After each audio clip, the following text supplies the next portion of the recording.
പ്രതിപക്ഷ നേതാവിന്റെ പത്രിക മാറ്റിവെച്ചു.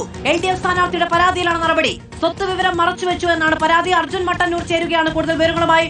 അർജുൻ, പ്രതിപക്ഷ നേതാവിന്റെ പത്രികയാണ് തുടർ പരിശോധനയ്ക്ക് വേണ്ടി മാറ്റിവെച്ചിരിക്കുന്നത്. സ്വത്ത് വിവരത്തിൽ എന്താണ് മറച്ചുവെച്ചതെന്നാണ് പരാതി? മാധു, പറവൂരിലെ UDF സ്ഥാനാർത്ഥിയായ പ്രതിപക്ഷ നേതാവ് VD സതീശന്റെ പത്രിക പരിഗണിക്കുന്നത് മാറ്റിവെച്ചിരിക്കുകയാണ്. LDF സ്ഥാനാർത്ഥിയായ ടൈസൺ മാസ്റ്ററുടെ പരാതിയിൽ തുടർന്നാണ് ഇപ്പോൾ വരണാധികാരി അത്തരമൊരു നടപടിയിലേക്ക് കടന്നിരിക്കുന്നത്. ആസ്തി കുറച്ചു കാണിച്ചു, വരുമാന സ്രോതസ് വെളിപ്പെടുത്തിയിട്ടില്ല, പ്രതിപക്ഷ നേതാവ് എന്ന നിലയിൽ ലഭിക്കുന്ന ശമ്പളവും ആനുകൂല്യവും മാത്രമേ പറഞ്ഞിട്ടുള്ളൂ, തുക എത്രയാണെന്ന് പറഞ്ഞിട്ടില്ല. അഭിഭാഷകൻ ആണെന്ന് പറഞ്ഞെങ്കിൽ പോലും അതുമായി ബന്ധപ്പെട്ട വരുമാനത്തെക്കുറിച്ചും പറഞ്ഞിട്ടില്ല. മാത്രവുമല്ല, ഔദ്യോഗിക വാഹനത്തിന്റെ പെനാൽറ്റി അത് അടച്ചിട്ടില്ല, കൈവശമുള്ള സ്വർണത്തിന്റെ മൂല്യം കുറച്ചു കാണിച്ചു തുടങ്ങിയ പരാതികളാണ് LDF സ്ഥാനാർത്ഥി ഉന്നയിക്കുന്നത്. അതിൽ മറുപടിയായി നൽകിയിരിക്കുന്നത് പെനാൽറ്റി ഇല്ലെന്ന് വിനോദസഞ്ചാര വകുപ്പ് അറിയിച്ചിട്ടുണ്ട് എന്ന് പ്രതിപക്ഷ നേതാവിന്റെ പ്രതിനിധിയും പറയുന്നുണ്ട്. അഡീഷണൽ ഡയറക്ടർ നൽകിയ രേഖയിൽ പിഴയില്ല എന്ന് വ്യക്തമാക്കിയിട്ടുണ്ട് എന്ന് ഭരണാധികാരി പറയുന്നുണ്ട്. എന്തായാലും ഇതുമായി ബന്ധപ്പെട്ട ഇരു കൂട്ടരോടും ഈ വിശദീകരണങ്ങൾ എഴുതി വാങ്ങാൻ വേണ്ടി തീരുമാനിച്ചിരിക്കുകയാണ് ഭരണാധികാരി. ഇപ്പോൾ ടൈസൺ മാസ്റ്ററുടെ പ്രതിനിധി നമ്മൾക്കൊപ്പമുണ്ട്. എന്താണ് ഇപ്പോൾ പ്രതിപക്ഷ നേതാവിന്റെ നാമനിർദ്ദേശ പത്രികയിലെ പ്രശ്നം? 4 കാര്യങ്ങൾ നമ്മൾ ഒബ്ജക്ഷനായിട്ട് ഉന്നയിച്ചു. അതിൽ ഒന്നാമത്തെ കാര്യം, അദ്ദേഹത്തിൻ്റെ ഔദ്യോഗിക വാഹനത്തിന് 2025-ലും 2023-ലും ഫൈനുണ്ട്. ആ ഫൈൻ ക്ലിയർ ചെയ്തിട്ടില്ല. ടൂറിസം ഡിപ്പാർട്ട്മെൻറ്റ് മന്ത്രിമാർക്കും ഓപ്പോസിഷൻ ലീഡറിനും ചീഫിനും വാഹനം കൊടുത്തു കഴിഞ്ഞാൽ ആ വാഹനത്തുമായി ബന്ധപ്പെടുന്ന എല്ലാവിധ ലയബിലിറ്റികൾക്കും അവരാണ് ഉത്തരവാദി. അത് അദ്ദേഹം നിർവഹിച്ചിട്ടില്ല. ഇന്ന് രാവിലെ പരിശോധിക്കുമ്പോഴും മോട്ടോർ വെഹിക്കിൾസ് ഡിപ്പാർട്ട്മെൻറ്റ് അവരുടെ വെബ്സൈറ്റിൽ ഈ പിഴ കിടക്കുന്നുണ്ട്, അത് അടച്ചിട്ടില്ല. രണ്ടാമത്തെ കാര്യം വളരെ ഇൻട്രസ്റ്റിംഗ് ആയിട്ടുള്ള കാര്യമാണ്. അദ്ദേഹം കൃത്യമായി നുണ പറഞ്ഞിരിക്കുകയാണ്. അഫിഡവിറ്റിൽ അദ്ദേഹം സത്യവാങ്മൂലം സമർപ്പിച്ചാൽ പറഞ്ഞിരിക്കുന്നു അദ്ദേഹത്തിൻ്റെ കയ്യിൽ 35 ഗ്രാം സ്വർണവും ഭാര്യയുടെ കയ്യിൽ 1128 ഗ്രാം, അതായത് 146 പവനും ഉണ്ടെന്ന് പറയുന്നു. എന്നിട്ട് അതിൻ്റെ വില കാണിച്ചിരിക്കുന്നത് കേവലം 46 ലക്ഷം രൂപയാണ്. ഇന്നലെ നോമിനേഷൻ സമർപ്പിക്കുന്ന ദിവസത്തെ സ്വർണത്തിൻ്റെ മാർക്കറ്റ് വാല്യൂ കേന്ദ്ര സർക്കാർ പ്രസിദ്ധീകരിച്ചനുസരിച്ച് 1,08,000 രൂപയാണ് ഒരു പവന് 8 ഗ്രാമിന് വില. അങ്ങനെ കണക്ക് കൂട്ടുമ്പോൾ 1,57,72,000 രൂപയാണ് വാല്യൂ വരേണ്ടത്. അത് കാണിച്ചിട്ടില്ല. അത് കുറച്ച് കാണിക്കുക മാത്രമല്ല, നുണ പറഞ്ഞിരിക്കുകയാണെന്നുള്ളതാണ്.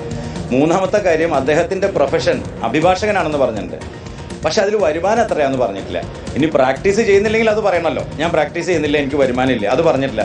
എൻ്റെ പ്രൊഫഷൻ അഭിഭാഷകനാണ്, പക്ഷേ വരുമാനം പറഞ്ഞിട്ടില്ല. അത് മാൻഡേറ്ററിയാണ്. നാലാമത്തെ വളരെ പ്രധാനപ്പെട്ട കാര്യമാണ് അദ്ദേഹത്തിൻ്റെ സോഴ്സ് ഓഫ് ഇൻകം. ജനപ്രാതിനിധ്യ നിയമം അനുസരിച്ചും ഇലക്ഷൻ കണ്ടക്ട് റൂൾസ് അനുസരിച്ചും സോഴ്സ് ഓഫ് ഇൻകം വെളിപ്പെടുത്തണം.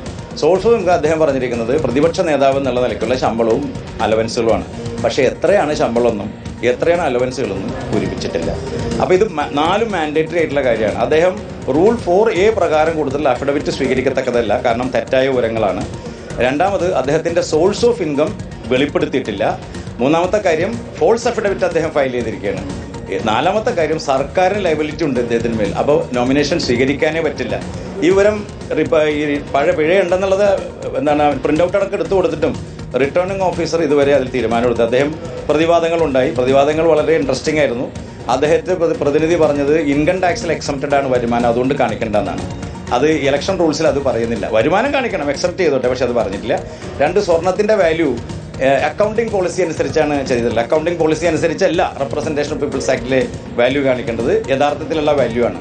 അപ്പോൾ നുണ പറഞ്ഞിരിക്കുന്നു. പൊതുവെ കാണുന്ന ഒരു പ്രശ്നം, അഫിഡവിറ്റിലും അദ്ദേഹം നുണ പറഞ്ഞിരിക്കുന്നു. അതുകൊണ്ട് ഇത് സ്വീകരിക്കാൻ പറ്റില്ല എന്നുള്ള നിലപാടാണ് നമ്മൾ സ്വീകരിച്ചിട്ടുള്ളത്. എന്തായാലും ഒരു ആമുഖ വാദപ്രതിവാദത്തിന് ശേഷം 3 മണിക്ക് അത് വീണ്ടും കൺസിഡർ ചെയ്യാൻ വേണ്ടി പറഞ്ഞിട്ടുണ്ട്. ഇരു കൂട്ടരോടും അവരുടെ വാദം എഴുതി കൊടുക്കാനും പറഞ്ഞിട്ടുണ്ട്. പരിഗണിക്കുന്നത് 3 മണിക്ക് പരിഗണിക്കും.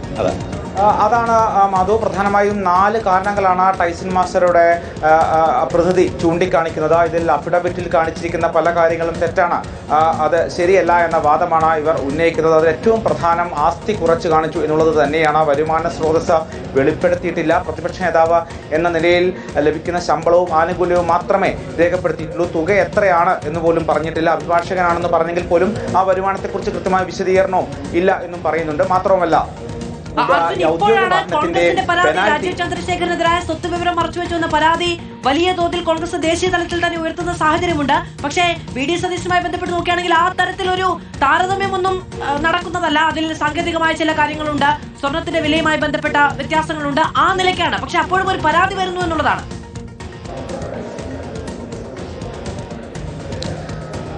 തീർച്ചയായും അത് അങ്ങനെ തന്നെയാണ്. ആ 4 കാരണങ്ങൾ ചൂണ്ടിക്കാട്ടിക്കൊണ്ടാണ്, സാങ്കേതികമായ കാരണങ്ങളായിരിക്കാം, പക്ഷെ അത് 4 കാരണങ്ങൾ കൃത്യമായി ചൂണ്ടിക്കാട്ടിക്കൊണ്ട് തന്നെയാണ് ഇപ്പോൾ അത്തരമൊരു പരാതി ഉന്നയിച്ചിട്ടുള്ളത്. എന്തായാലും വരണാധികാരി ഇത് വിശദമായി പരിശോധിക്കുമെന്നാണ് അറിയിച്ചിട്ടുള്ളത്. പ്രതിപക്ഷ നേതാവ് വി ഡി സതീശന്റെ പ്രതിനിധിയോട് മറുപടി എഴുതി നൽകാൻ വേണ്ടി ആവശ്യപ്പെട്ടിട്ടുണ്ട്. ഈ 2 സത്യവാങ്മൂലവും 2 വിശദീകരണവും വാങ്ങിയ ശേഷം 3 മണിക്കായിരിക്കും പ്രതിപക്ഷ നേതാവിന്റെ നാമനിർദ്ദേശ പത്രിക പരിഗണിക്കുന്ന കാര്യം ആലോചിക്കുകയുള്ളൂ. എന്തായാലും 3 മണിക്കായിരിക്കും ഈ നാമനിർദ്ദേശ പത്രിക പരിഗണിക്കുകയുള്ളൂ. എന്തായാലും ഒരു പരാതി വന്നിരിക്കുന്നു, അതും പ്രതിപക്ഷ നേതാവിനെതിരെ എതിർ സ്ഥാനാർത്ഥിയുടെ ഭാഗത്തുനിന്ന് ഒരു പരാതി ഉണ്ടായിരിക്കുന്നു. സത്യവാങ്മൂലത്തിലെ തെറ്റുകൾ ഉണ്ട് എന്നടക്കം ചൂണ്ടിക്കാട്ടിക്കൊണ്ട് ഒരു പരാതിയാണ് വന്നിരിക്കുന്നത്. 4 കാരണങ്ങൾ, നേരത്തെ പറഞ്ഞതുപോലെ 4 കാരണങ്ങൾ ചൂണ്ടിക്കാട്ടിക്കൊണ്ടാണ് ഇപ്പോൾ ഒരു പരാതി വന്നിരിക്കുന്നത്. പത്രിക തൽക്കാലത്തേക്ക് മാറ്റിവെച്ചിരിക്കുകയാണ്. റിട്ടേണിംഗ് ഓഫീസർ പരാതി ഉയർന്നതിനെ തുടർന്നാണ് പത്രിക മാറ്റിവെച്ചിരിക്കുന്നത്. വിശദ പരിശോധനയ്ക്ക് ശേഷമായിരിക്കും പത്രിക അംഗീകരിക്കണമോ വേണ്ടയോ എന്ന തീരുമാനം കൈക്കൊള്ളുക. അർജുൻ മട്ടന്നൂരാണ് വിവരങ്ങൾ നൽകിയത്.